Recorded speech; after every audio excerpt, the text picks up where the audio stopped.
Dad liked farming. He had things worked out a little different and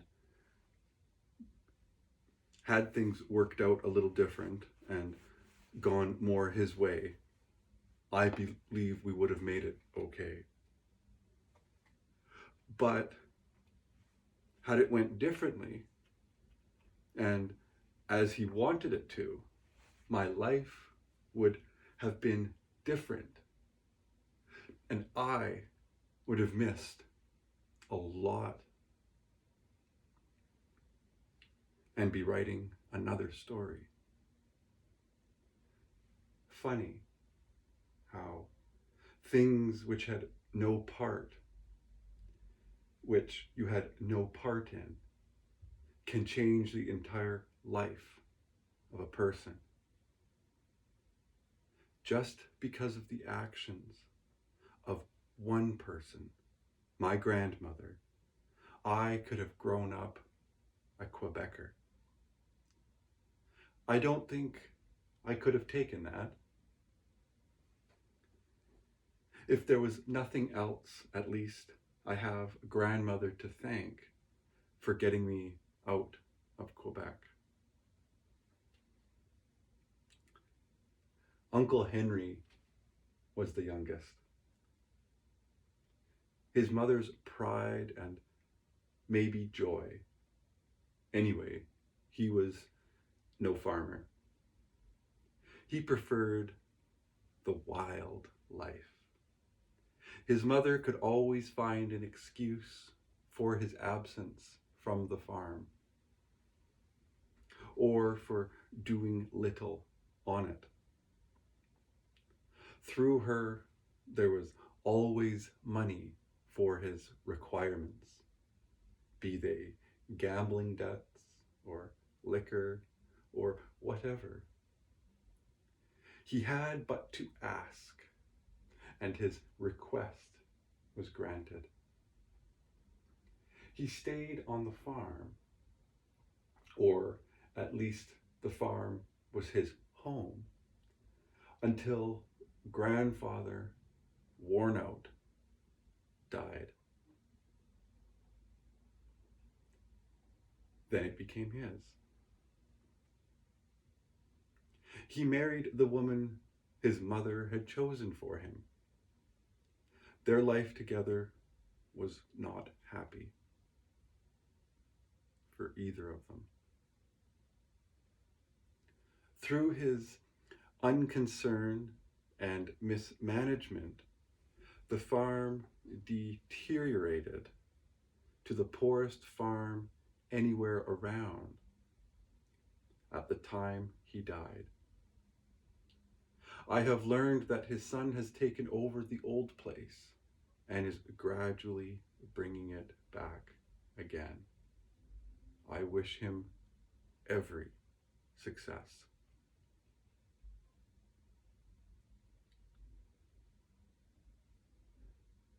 It will take a lot of hard work and money to get the old farm back to what it was as I remember it. A herd of well-bred milk cows, which were all milked by hand. 20 driving and heavy workhorses. A flock of around 50 sheep. It was one of my fond memories pulling away the fleece when Granddad finished shearing each sheep. I remember a cool, frosty morning. A bunch of men came to the farm. It was early, but Granddad had a big fire going under a big barrel to scald the hogs. It was a butchering bee. Some of the men caught the pigs, Granddad pointed out, then took them outside where they cut their throats and let them run. until they died. There was no humane society in those days. They hauled them back to the steaming barrel and scraped the hair off. Then they hung them and cleaned them. They all went in for dinner. When they came out, cut the pigs in half, then up and hung them in the hayloft over the cow barn to cool and set. There were still a lot of the pigs left after the butchering was done. Grandma had a lot of chickens and took pails and pails of eggs to town every week. Katie and Murty Booth were in their teens when I first remember them. They were Dad's cousins and came to live with Granddad at an early age, getting their schooling, doing housework, and taking their place working the farm. It was their home. The old farm was akin of a model I had in mind for a farm I would like to have had someday. Dreams which were started too late in life to make come true never materialized. Grandmother spoiled all of her grandchildren, especially Marshall, my brother, and I, and also Aunt Lily's two girls, Lydia and Myrtle. She always wanted us to stay with her.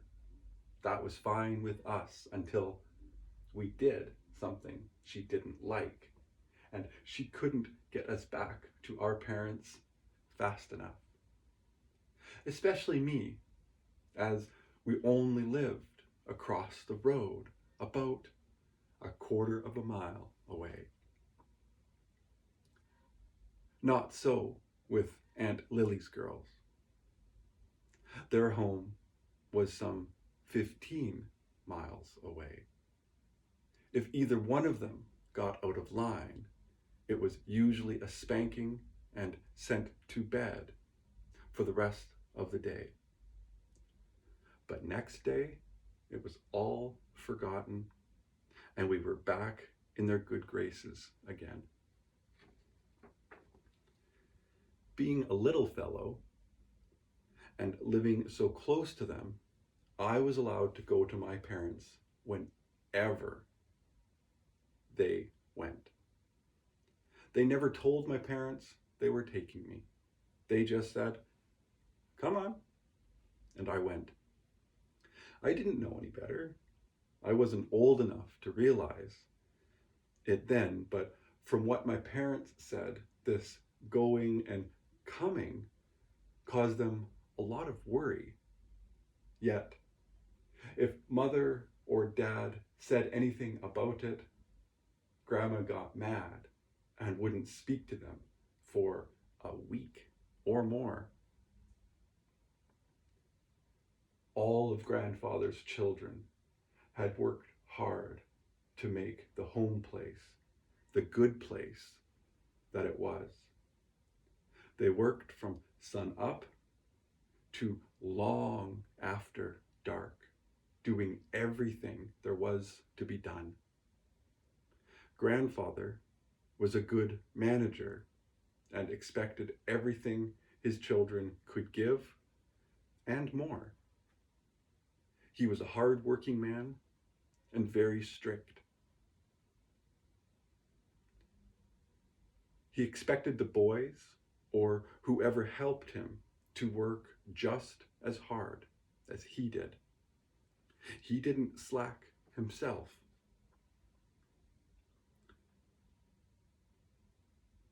And he didn't want anyone else slacking either. I remember a long slang expression he always came out with. Gosh be damned. When he was put out about something.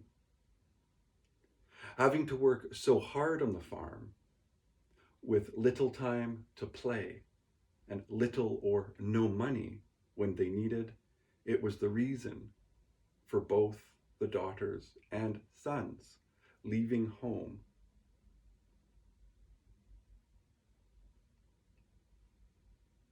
As soon as they could get away at the age of 21. Grandmother never seemed to be able to get along with her sons' wives, mostly because they never married the girls she had picked for them to marry. And her daughters' husbands, because they were from a different Christian faith than hers. Grandfather insisted that all his children and their families have Christian Christmas dinner with him. So they did. Unless they lived too far away to get home. There was no visiting back and forth at any other time. Grandmother, in her way, loved the grandchildren and wanted them with her, then spoiled them to the limit, to the dismay of their parents. I guess most grandparents do. My father was ready and anxious to get away on his own when he reached his 21st birthday, which was the 28th of July. It was the first day of the haying season. The crop was heavy. He loved the farm and could see the results of his own hard work. Under different arrangements and conditions, he would have stayed on the farm. He had talked with his father about arrangements for his staying on the farm without results. He was now 21 and could leave. But he realized that his leaving now, at the start of the heavy harvest, would be a heavy blow to grandfather, particularly because during the later years, grandfather depended more and more on him to carry out the work on the farm. So he stayed on until the harvest was finished. His mother argued with a vengeance against him leaving and gained nothing. Now that he was 21, she had no legal claim on him now. Being of age, he could argue with her and speak his mind to her without fear of retaliation, which had not been the case in the past. They were both on equal footing, and he could be as stubborn as she. Getting nowhere on thread, she changed her tactics and tried to make him come her way by making promises to change and make his request and life on the farm as he wanted it, and that his interests would be her greatest concern. All this without effect. Father knew from bitter experience that she broke her promises almost as soon as she made them, unless it was to her advantage to keep them. It was no different now. From the way she had used her promises in the past, she could not change now. He had made his decision to leave, and nothing she could say would change him. Not having gained her way, she changed to a vengeful mood, even going so far as to hiding some of his clothes and drawing his razor blade over a nail so that it would be useless. Harlow Teal, husband of Aunt Lily, father's youngest sister, had a farm where he raised horses, mostly race horses. But his main business was buying and selling horses. He knew of father's plan to leave home. He knew too that father, though young, was a good carpenter. He had the material for his new home ready and was waiting for father to come and help build it. So father had a job to go to when he left home.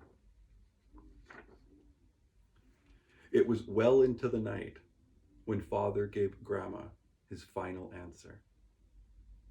He went to bed and was up as usual and had started milking before the others had come into the barn.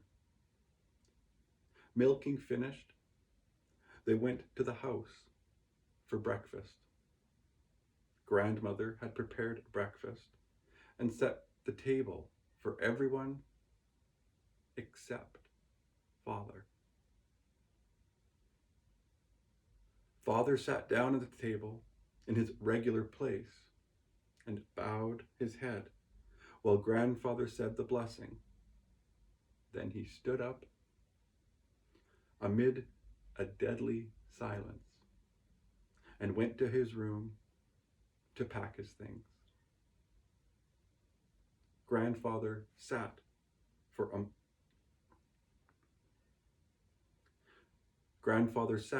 a moment with bowed head, then pushed his plate away. He rose from the table and looked at Grandma. Tears filled his eyes. He squared his shoulders and with unsteady steps, he walked to the door and softly opened it and went outside, slamming the door in disgust and anger at what had just taken place. He went to the barn and harnessed the young 3-year-old mare father had always taken care of, raising it from a tiny foal under tender and loving hands to be a show horse at the country fairs and a trotting horse with speed to spare, both on ice and on dirt tracks around the circuit. He hitched her to his own single buggy. Then, with the reins held firm and tight, waited for Dad to come out of the house.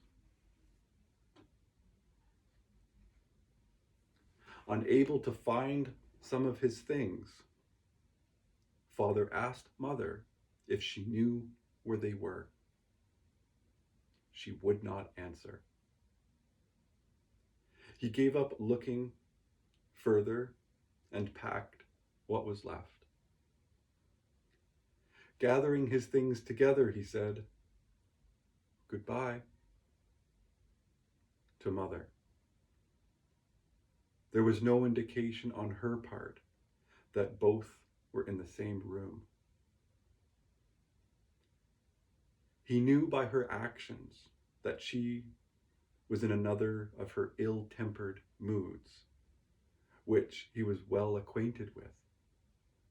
So any further endeavor on his part to make his leaving more friendly would be useless.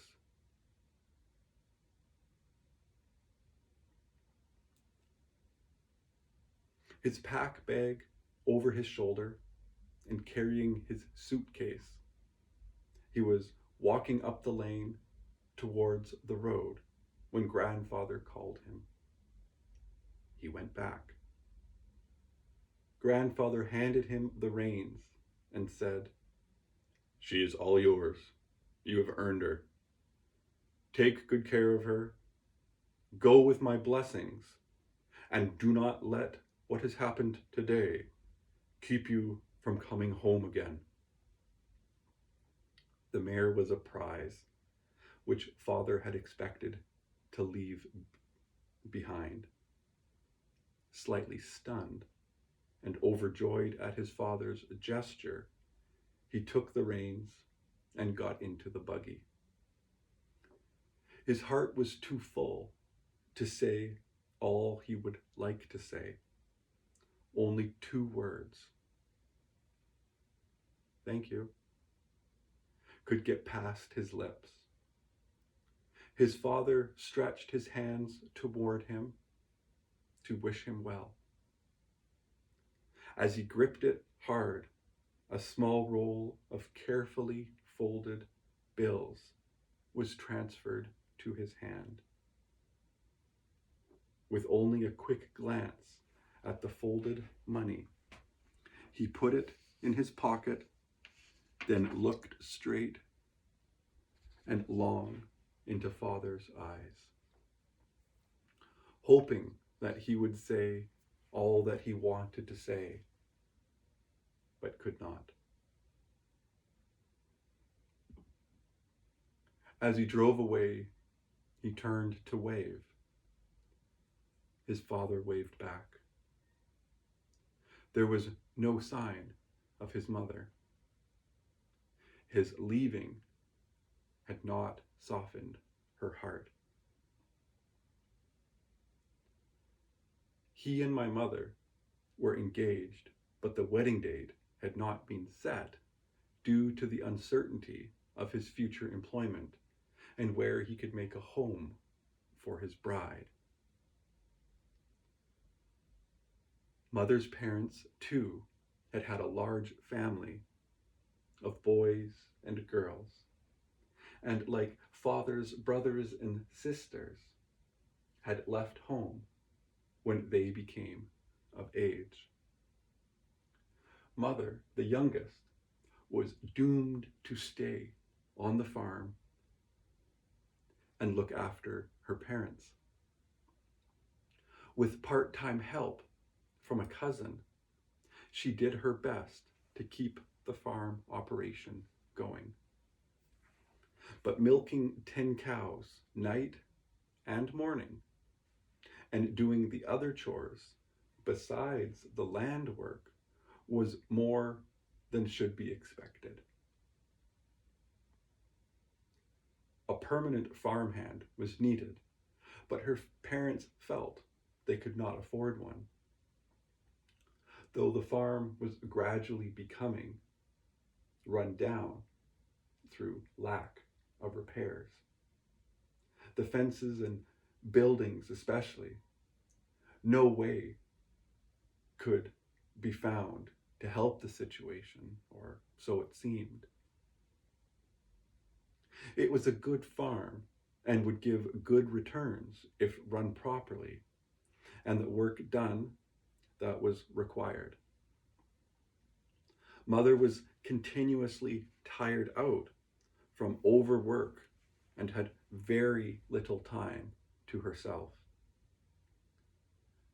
To be able to spend any time with mother, father spent much of his spare time helping her on the farm. It should be mentioned here that mother's father, a big man weighing 240 pounds, had been struck down with rheumatism so bad that he had to spend his time either in bed or sitting in a chair.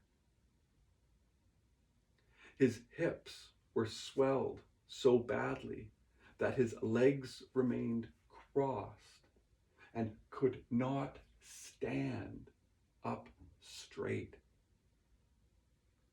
The rest of his joints were swelled accordingly. To move about at all from chair to chair or to his bed caused a great deal of pain.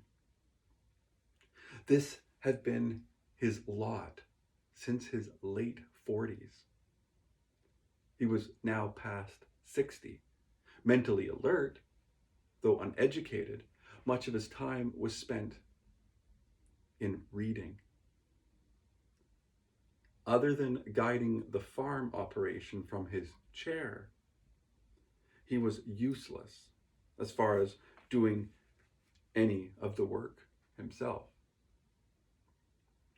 Due to his condition, he was not a pleasant man to be around.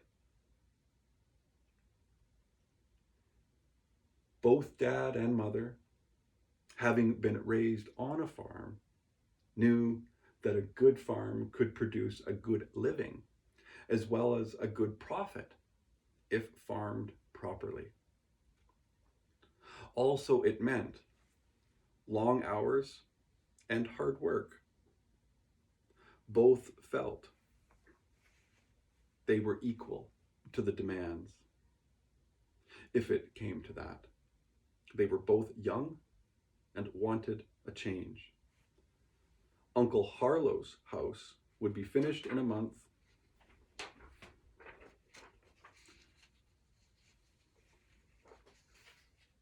They set the wedding date for then. They would move to Sherbrooke, where father had already been promised a job in a cigar factory. Though anticipated, their announcement of the wedding and their plans set up a reaction by her family and parents.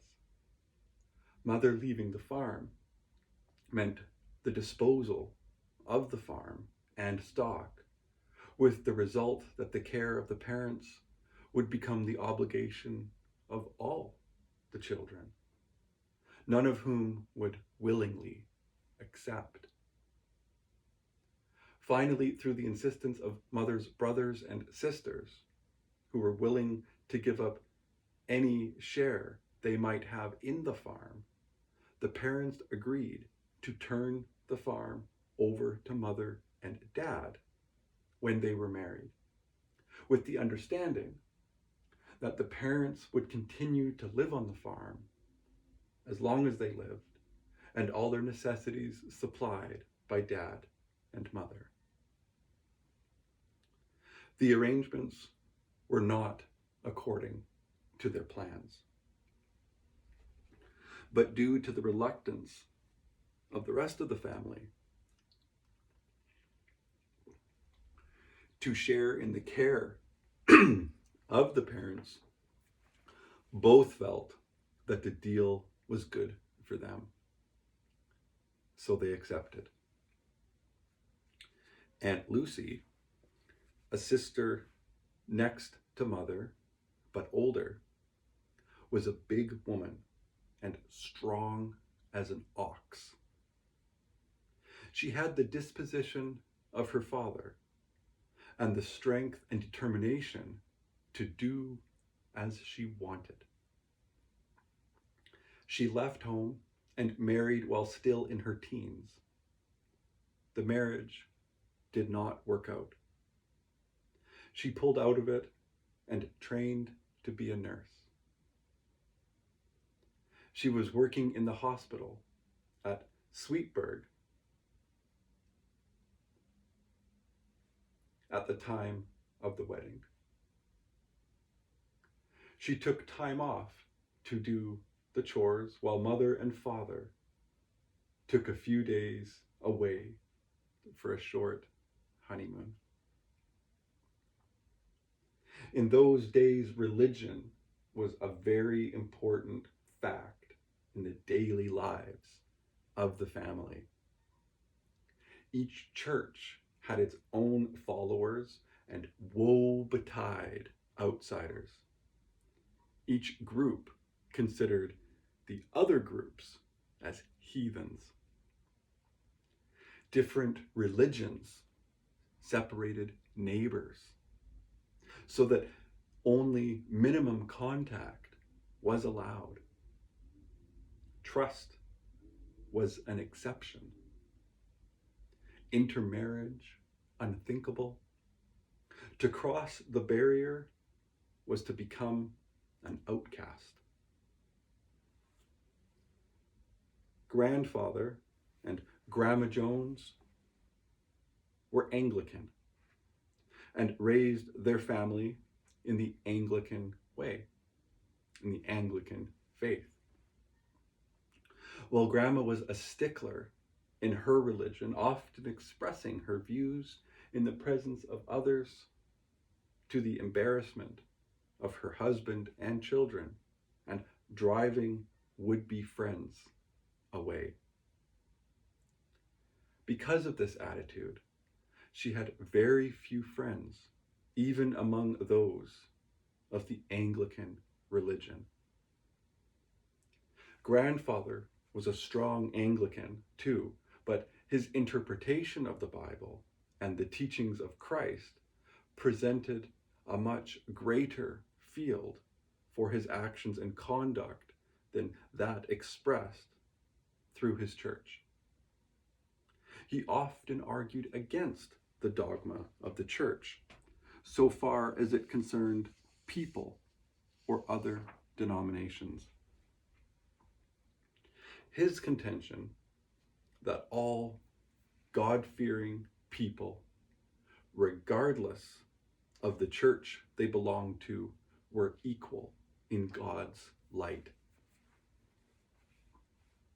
It was not the church, but rather how each individual carried out the teachings of Christ in a Christian manner that mattered and made a Christian or not. Though Grandfather Jones never tried to push his interpretation of the Bible on others, what he believed, he lived up to. He was never so busy that he would not stop to help another who needed him. His table was full for the hungry, and when requested, his best advice was given freely. His word was as good as his bond, and his handshake as good as his signature.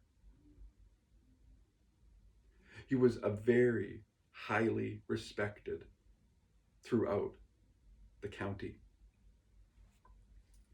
His friends came from many walks of life and different denominations, as well as his own church group. He judged a man not by his church, but by his sincerity, honesty, and conduct. In all, his was a good example to follow.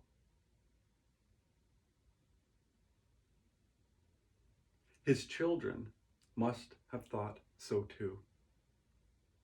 They all had a lot of friends. They were faithful to their church as their father. Each chose his life mate regardless of the church they belonged to. My mother's father, on the other hand, was a strong Presbyterian from the old school. He was an avid churchgoer before becoming crippled. He brought his family up accordingly. He was far from pleased when Mother chose an Anglican rather than a Presbyterian for her husband. So, from the very start of their young lives together, they had to contend with the enmity between Father's Anglican mother and her group, and Mother's Presbyterian father and his group. Each group considered the other group to be heathens of the lowest class, and no amount of arguing convinced either group otherwise. The enmity between Father's mother and Mother's father prevailed as long as they lived,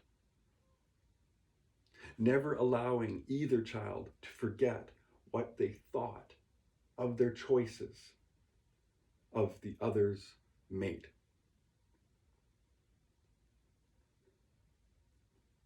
Mother had met Grandfather Jones some little time before at a country fair, also most of his brothers and sisters.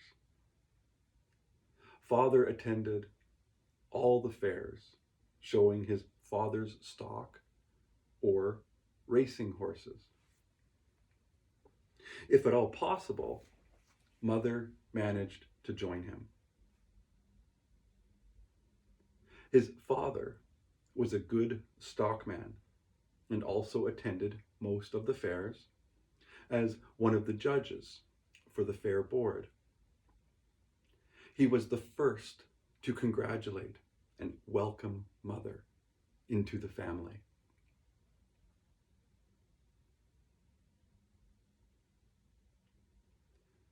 When he heard the announcement of the engagement, the sincerity of his welcome underwent the test several times, but he always took Mother's side.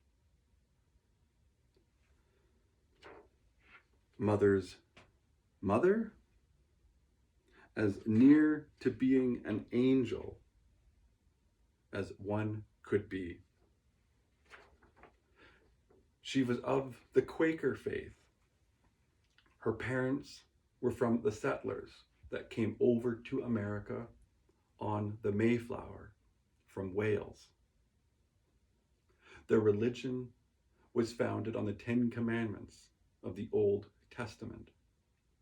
Forgiveness, live and let live, and listen to his own. Come whatever, in sickness or in health, each and every day she took time to read her Bible. She lived to pass her 82nd birthday without missing a day of reading, even though she never wore glasses. She wore Quaker clothing only, a black dress and white apron. In the house, she always wore a small white lace cover on the top of her head. Outside, it was either a black or white sunbonnet, or a black shawl in winter. Her home was her castle. Her children, her willing subjects, who she guided with love and understanding. Friendship was second nature to her. She loved flowers and always had flowers in her home.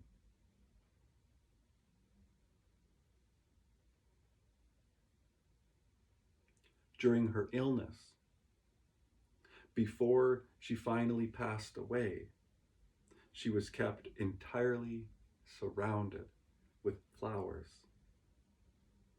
by her many loving friends, children, young people, and grown-ups.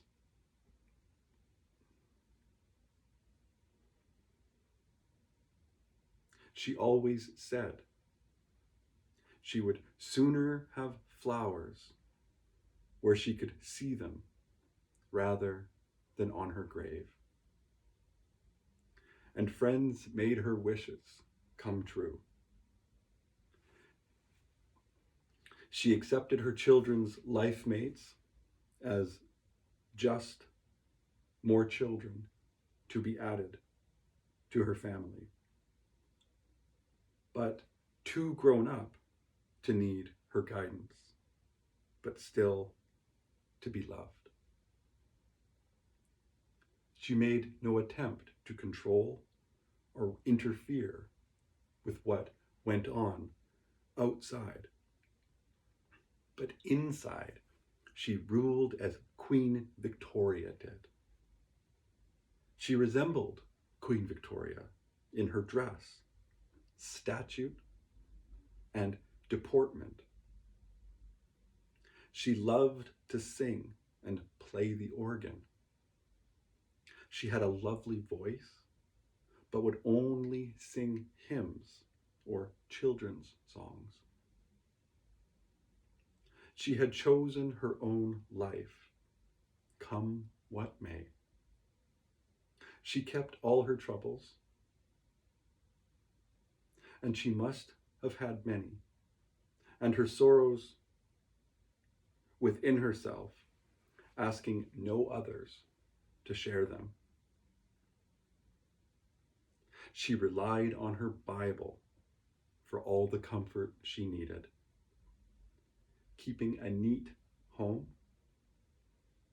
tending her chickens, and working with the tall earthen churn to make choice butter, which her customers paid extra for, preparing a choice meal from the ingredients she had available.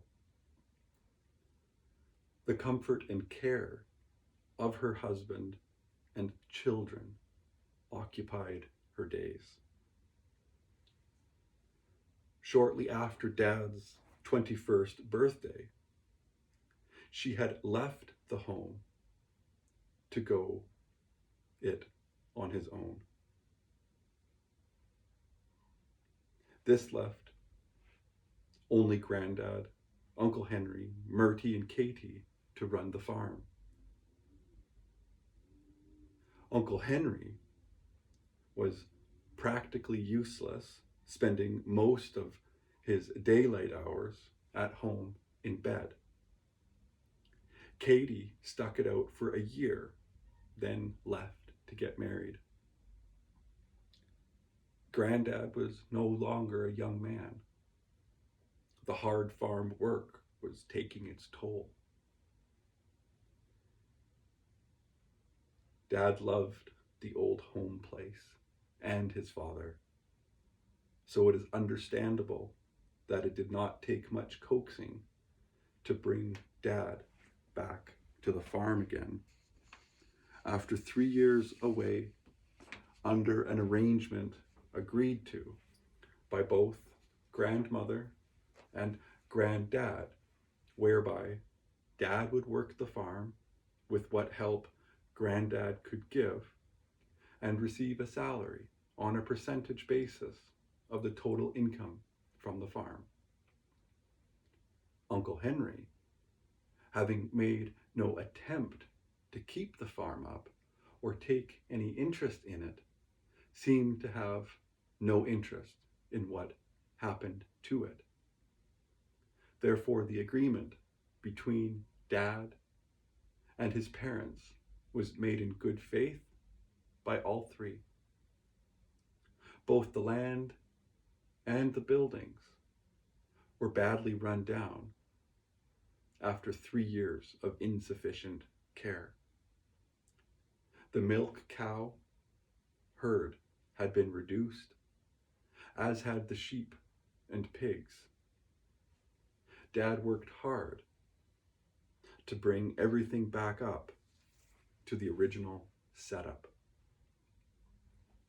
The agreement was for a 3-year period, at which time Dad was to get a greater share of the income, and with this extra money, purchase the farm from Granddad and become the owner. This because of Granddad's age. By then, he would be ready to retire, but would have a good income to live on. The 3 years were up, and the farm was again paying well. Dad had been working under trying conditions. His wages had only been partly paid, and though he asked for a settlement several times, there was always excuses to hold his wages back. His family was suffering both in food and clothing and other necessities. He was at the end of his patience. Things were getting worse all the time. Grandmother was supposed to take Mother's list of things she wanted in trade for the eggs she sold, then charge it against Dad's wages. The lists were only partly filled. The excuse was that she didn't need. The excuse was that she didn't have enough eggs, or that Mother was asking for things she didn't need. It couldn't go on any longer. Dad wanted his full wages up to date right now and his account brought up to date. He told her he couldn't keep his family going with the way she was handling his wages.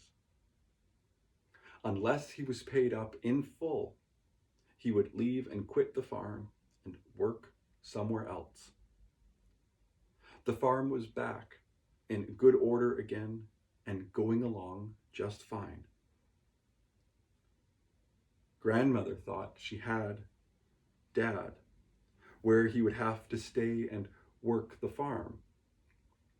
She had plans that Uncle Henry should have the farm as soon as he settled down, and she was going to keep Dad on, knowing Dad would keep the farm up and going until the proper time came for the transfer. By that time, Dad would have to take what she offered.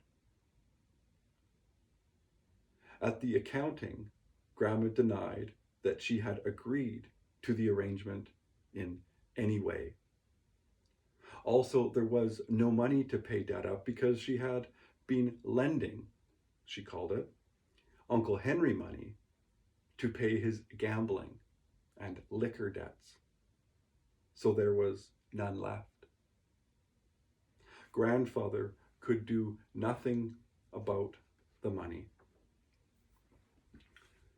Dad had suspicions about where the money was going, and it knew that unless there was a complete turnabout on Grandma's part, her baby, Henry, would get the cream and the rest would get only skim milk. It wouldn't go on this way.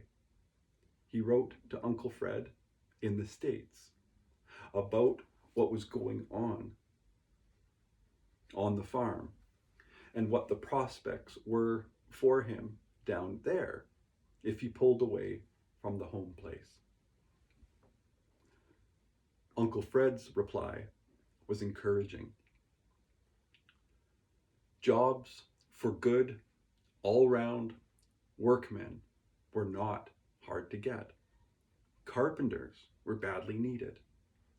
Dad was well qualified for this class of work, or if Dad wanted to rent a farm, he would help him get one, and they would work out the horses and machinery between them. Dad had Uncle Fred's letter in his pocket when he asked for an accounting.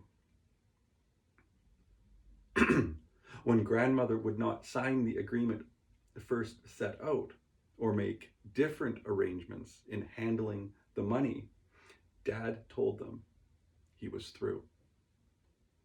Grandma just laughed and said he would have to stay. Dad showed her the letter. She blamed Uncle Fred for Dad's decision and put him in her black book, as well as Dad. From that day on, the old home place went down and back down. Uncle Henry was no farmer. He married the girl Grandma picked for him, who came to the farm to live. It was not a happy marriage. I went to visit the old farm when I came back from the Second War. There was little to remind me of the good days when we lived across the road. Some of the buildings were gone. Others, a good wind would blow down. The old sugar bush had been left to grow wild.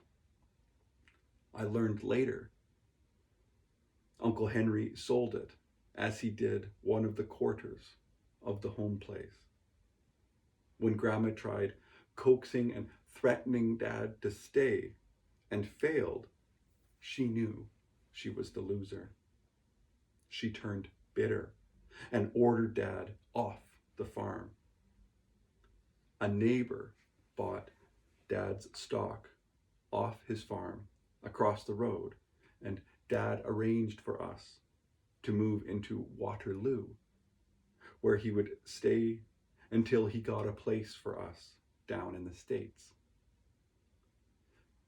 Grandfather could do nothing to change the situation. He seemed a broken man and was sorry to have Dad leave. When Grandma said, "Get off the place," she meant it. So much that when it came time to move the furniture and us to Waterloo, she would not allow Dad to use one of the teams. A French neighbor took his team and gave Dad a helping hand to move. There was snow on the ground when we moved into town. I remember Mother having to sweep the snow off the steps before we could get into the house. There were only 2 rooms in the small house, but Mother made the best of it. Sister Irene was born in that house on the 31st of May, 3 months after Dad left for the States.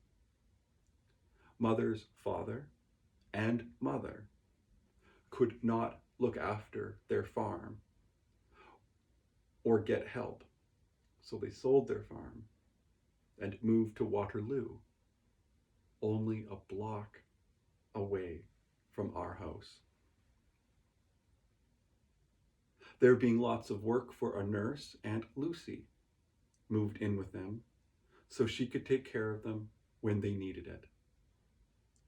She brought our little sister into the world and helped me with the housework until Mother was able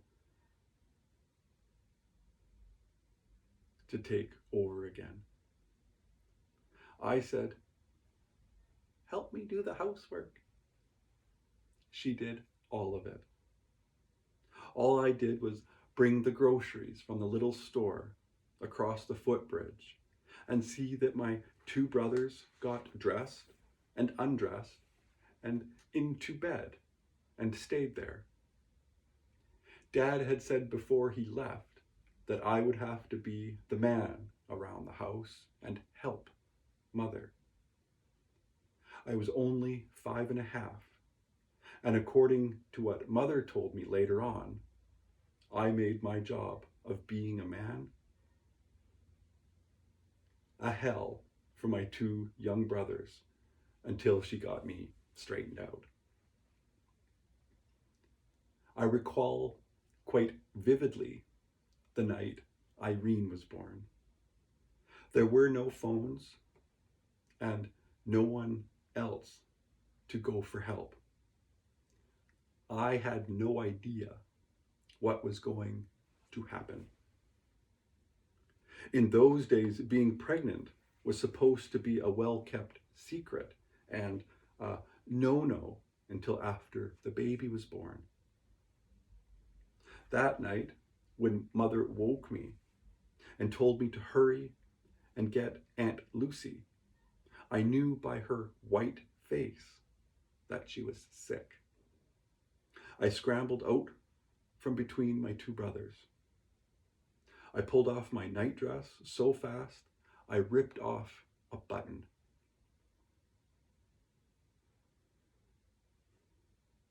With my waist unbuttoned and only one suspender holding up my short pants, I ran as fast as I could. I remember there was a full moon and the dark shadows grabbed for my bare legs. It seemed a long time, and I had run miles before Aunt Lucy answered my pounding on the door.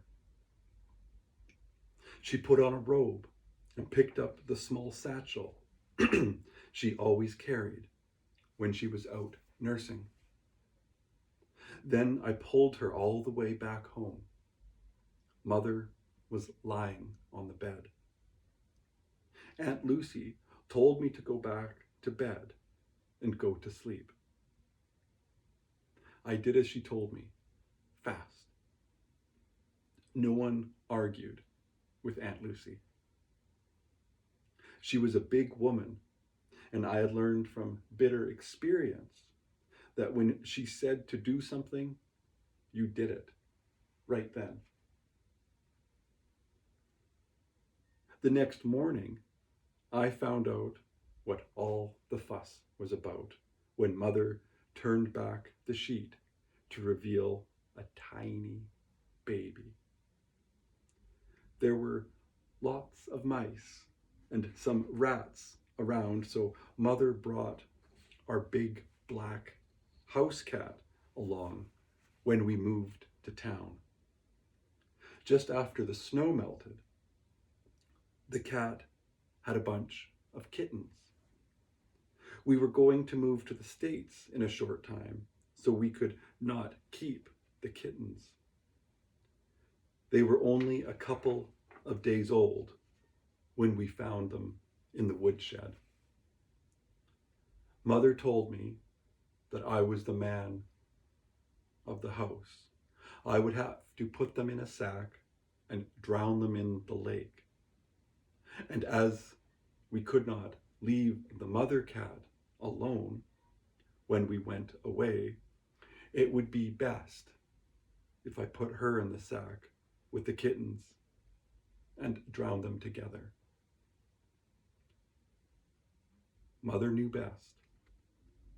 So when she handed me a sack and a string, I put the tiny kittens in first, then caught the old cat and put her in with them.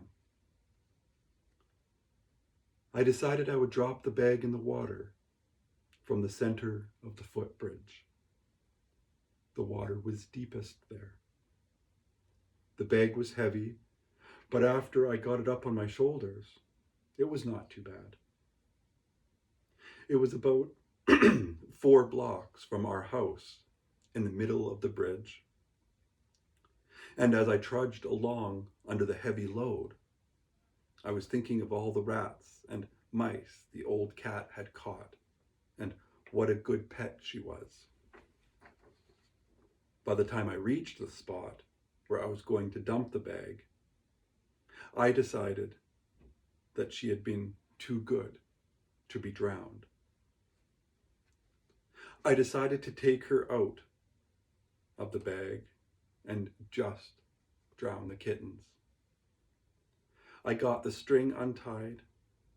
Then it suddenly came to me that Mother had said, "Drown the old cat." I knew I had to do as Mother said. I would, but I had to give that old cat a chance. Then it hit me. I would dump the sack in the lake, as she said to do, but she would never know that I had left the top of the sack loose and only tied the string with one knot instead of a hard knot. If the cat tried, she could easily get the sack open and could swim to shore where she would be safe. It was late afternoon when I went to do the dirty job. And the next morning, the old cat was waiting on the doorstep. Mother was not very pleased and questioned me about what I had done. She was satisfied when I told her I had put the old cat in with the kittens and dumped them in the lake exactly as she had told me to do. Her only explanation was that the cat must have scratched a hole in the sack to get out. I didn't argue. Aunt Lucy took the cat to her place when we left, giving that old cat another chance to climb up on our bed to play with us and go on living, gave me a warm feeling, which I've never forgotten, even when I've been with people. If I can lend a hand, I do.